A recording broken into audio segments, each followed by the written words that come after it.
Hallo zusammen und willkommen zu diesem Video. Vor einigen Tagen erhielt ich eine WhatsApp mit einem Handy-Schnappschuss und der Bitte: Rico, du kennst dich doch aus, kannst du den störenden weißen Punkt auf meinem Foto entfernen? Ich blende euch das Foto hier mal ein, denn meine erste Antwortidee war: Ja, stimmt, der weiße Punkt auf dem Foto, das ist tatsächlich das wirkliche Problem in diesem Foto. Nachdem ich aber kurz nachgedacht habe und natürlich auch niemandem vor den Kopf stoßen wollte, habe ich mir überlegt: Hey, warum nicht? Nimm doch die Herausforderung an. Nimm dieses Foto und versuch nicht nur natürlich das angesprochene Problem zu beseitigen, sondern vielleicht auch das Foto so zu überarbeiten, dass derjenige, der es fotografiert hat, im Nachhinein vielleicht sogar noch eine Info mitnimmt und das nächste Foto einfach grundlegend besser gleich anfertigt. Was aus dem Foto geworden ist, wie ich es überarbeitet habe, all das, ihr Lieben, das zeige ich euch in diesem Video.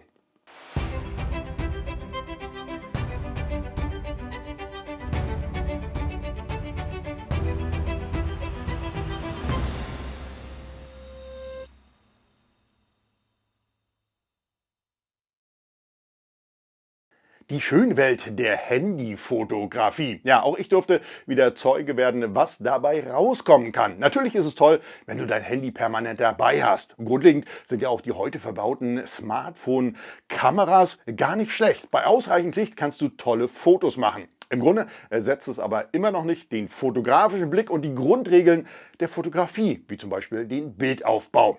Ich habe also vor einigen Tagen ein Foto bekommen aus der Familie. Ich möchte natürlich an dieser Stelle auch niemanden bloßstellen. Ich weiß ja auch nicht, ob es meiner Schwiegermutter nachher unangenehm wäre. Aber sie hat mir ein Foto geschickt, und zwar dieses hier, und hat mich darum gebeten: Rico, kannst du den weißen Fleck hier unten, der so ein typisches Smartphone-Artefakt ist. Im Grunde ist es ein Lensflare, der sehr häufig bei iPhone-Kameras vorkommt, wenn du gegens Licht fotografierst. Ja, kannst du diesen weißen Fleck für mich nicht rausretuschieren? Mein erster Gedanke war tatsächlich zu schreiben: ja, ja, was schreibst du da? Ohne in Ungnade natürlich zu fallen. Grundlegend sehen wir natürlich viele Probleme auf diesem Foto. Und ich habe mir dann gedacht, ja, wenn sie sich schon die Mühe macht zu fotografieren und mich auch zu fragen, dann retuschierst du doch nicht nur diesen weißen Fleck raus, sondern du verbesserst nicht nur das Bild, sondern gibst ihr gleichzeitig eine Vorlage für künftige Fotos. Und dazu sind wir heute zum Glück in der Lage. Das heißt, ihr Lieben, wir nehmen jetzt mal dieses Foto, diesen Handy-Schnappschuss, der vom Grundgedanken gar nicht schlecht ist. Und damit gehen wir mal in Photoshop und dann schauen wir mal, was wir da nicht nur verbessern, sondern wie wir das ganze Bild vielleicht auf ein völlig anderes Niveau heben können.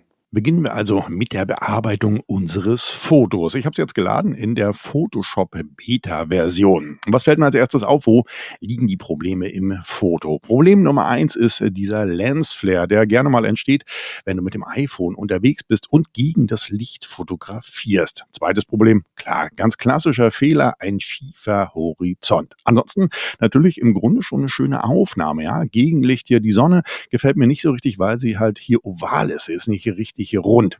Das sind die ersten Probleme, die wir angehen. Dafür markieren wir uns unser Foto und werden es erstmal ausrichten. Dafür gucken wir, dass wir den Horizont schön gerade hinbekommen und dann werden wir unser Bild verkleinern. Dafür nehmen wir unsere Auswahl, unser Ausschneiden-Werkzeug und verkleinern uns hier einfach mal unseren Bildausschnitt. So, das Ganze angepasst. Ja, so sieht schon besser aus. Hier haben wir noch eine schöne Linie, an der wir uns natürlich ausrichten können. Hier oben seht ihr es. Und dann können wir auch den Horizont ganz genau ausrichten. Das Ganze bestätigen wir. Dann wäre das im Grunde jetzt unser vernünftig final bearbeitetes Foto. So, zack, jetzt ist der weiße Rand hier auch weg. Kümmern wir uns also erstmal um die Problemzonen, um die es ja eigentlich ging, und zwar um diesen Lensflare. Dafür nehmen wir uns einfach mal das Lasso-Werkzeug und gehen hier einmal rum. Das heißt, wir markieren uns diesen Fleck und dann gehen wir auf die generative Füllung und tragen hier auch gar nichts ins Kästchen ein, sondern gehen einfach nur mal auf Generieren und schauen uns mal an, was macht Photoshop jetzt da raus. Je nach Internetverbindung kann das ein bisschen dauern. Die Daten werden irgendwie mit dem Server verglichen, dann wird eine wahrscheinlich große Auswahl von Fotos damit abgeglichen und es kann ein bisschen dauern, dass euer Foto fertig ist. Also Ergebnis hier schon mal sehr gut.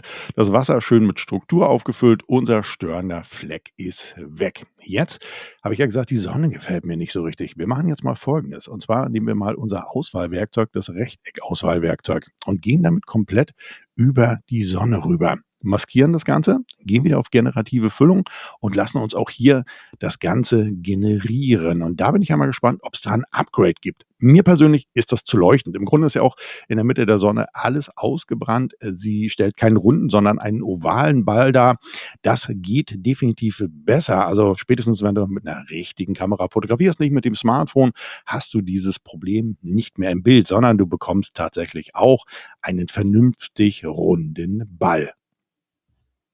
Und da wäre unser Ergebnis. Der kleine Punkt gefällt mir tatsächlich nicht so, aber ihr habt ja bei dieser entsprechenden generativen Füllung die Möglichkeit, immer aus verschiedenen Möglichkeiten, die euch Photoshop hier vorgibt, auszuwählen. Das heißt, ja, hier zweite Möglichkeit und dritte Möglichkeit. Ja, ich glaube, ich würde in dem Fall tatsächlich die zweite Möglichkeit nehmen. Der Ball zwar immer noch sehr hell, aber natürlich schon deutlich runder.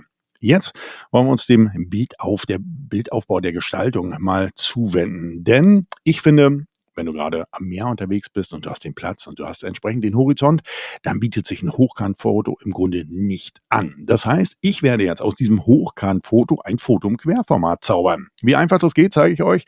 Dafür nehmen wir auch hier das Zuschneiden-Tool und dann hätte ich wahrscheinlich, wenn ich vor Ort gewesen wäre, versucht, dass ich die Sonne eher im linken Bildbereich habe. Ich hätte das Bild etwas höher gezogen und ich hätte dann im rechten Bereich wahrscheinlich etwas mehr Platz gelassen. Wir schauen uns das mal an. Ja, das sieht gut aus. Und jetzt haben wir hier die Taste generative Erweiterung. Das heißt, Photoshop erkennt schon, okay, du hast mehr Platz um das eigentliche Motiv geschaffen und möchtest deinem eigentlichen Bild etwas hinzufügen. Und genau das werden wir jetzt machen. Wir gehen auf generatives Erweitern und dann gehen wir auf Generieren. Und auch hier kann es ein bisschen dauern, je nach entsprechender Internetverbindung, denn hier muss Photoshop natürlich hier richtig ran. Photoshop muss jetzt gucken, ja, was bastelst du jetzt da drumherum? Was könnte vielleicht vor Ort gewesen sein? So wie ich es richtig verstanden habe, den Algorithmus greift er zurück auf eine große Datenbank. Adobe Stock ist ja auch eine mit Millionen von Fotos gefütterte Datenbank und versucht dann sinnvoll dieses Bild zu ergänzen. Und hier wäre das Ergebnis, was Photoshop daraus errechnet hat. Ihr seht schon, der Vogel ist hier drin geblieben. Das war mir auch wichtig, dass dieses Detail, was wahrscheinlich ja eher ein Schnappschuss war, dass das aber vorhanden bleibt. Und dann seht ihr, dann wurde im Vordergrund entsprechend etwas hinzugefügt. Und zwar auch sinnvoll hinzugefügt. Ja? Also hier ist jetzt kein, wie bei anderen Programmen möglich, kein Space Shuttle oder noch mehr Vögel am Himmel, sondern es erfolgte wirklich eine sinnvolle Ergänzung. Auch hier haben wir die Möglichkeit, ihr seht, ja, hier ist etwas im Wasser entstanden. Ja, könnte vielleicht ein Boot sein oder ein Surfer, ist ziemlich weit weg. Und auch hier haben wir die Möglichkeit, zwischen 3 Varianten zu wählen. Und die klicken wir uns auch mal durch. Finde ich auch nicht schlecht. Zweite Variante, hier deutlich aufgelockerter. Ihr seht es mal hier vorne. Ja, hier haben wir das so ein bisschen abgeschnitten. Wahrscheinlich hatte ich das auch schon bemängelt beim Fotografieren. Und hier haben wir einen schönen Verlauf hier unten drin. Ja, also der Strand, dieser Abschnitt wäre jetzt noch vorhanden. Und wir nehmen noch die dritte Möglichkeit.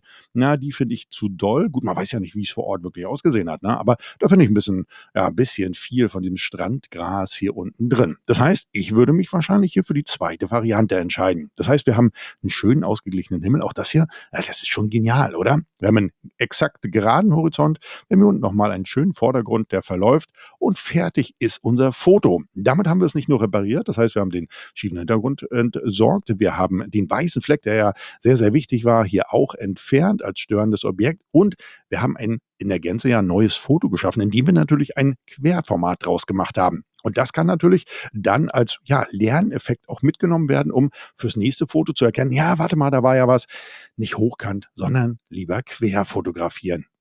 Fotos verbessern und natürlich Fotos erweitern mit künstlicher Intelligenz, zum Beispiel in der Photoshop Beta-Version. Im Grunde schon erstaunlich, was da heute geht. In meinem Fall war es tatsächlich so, dass ich nicht nur das Foto verbessern wollte, das hätte ich auch in anderer Software gekonnt, sondern ich wollte natürlich auch ein Stück weit Wissen vermitteln, um künftig eben zu zeigen, ja, vielleicht nimmst du lieber doch das Querformat, das wäre hier die bessere Wahl gewesen. Auf was musst du eben achten beim klassischen Bildaufbau? Und dafür finde ich, ist als Unterstützung solch eine KI ja im Grunde maßgeschneidert. Aber was haltet ihr davon? Was haltet ihr von künstlicher Intelligenz in der Fotografie? Also jetzt nicht gemünzt auf die Tatsache, dass man ein Bild ja mittlerweile komplett aus dem Nichts erschaffen kann, sondern dass man tatsächlich bestehende Fotos, vielleicht auch ältere Fotos, vielleicht auch bislang mit dem Gedanken getragene Fotos, ja, das ist nichts geworden, es ist mir zu schief oder es fehlt vielleicht ein bisschen was im Bild, hätte ich vielleicht lieber im Querformat. Dann ist es jetzt möglich, dein Bild entsprechend zu ergänzen und auf ein neues Level zu heben. Also, ihr Lieben, schreibt es mir unten in die Videokommentare, was haltet ihr in dem Einsatzbereich von künstlicher Intelligenz und auch von der Leistungsfähigkeit, zum Beispiel von Photoshop in der Beta-Version.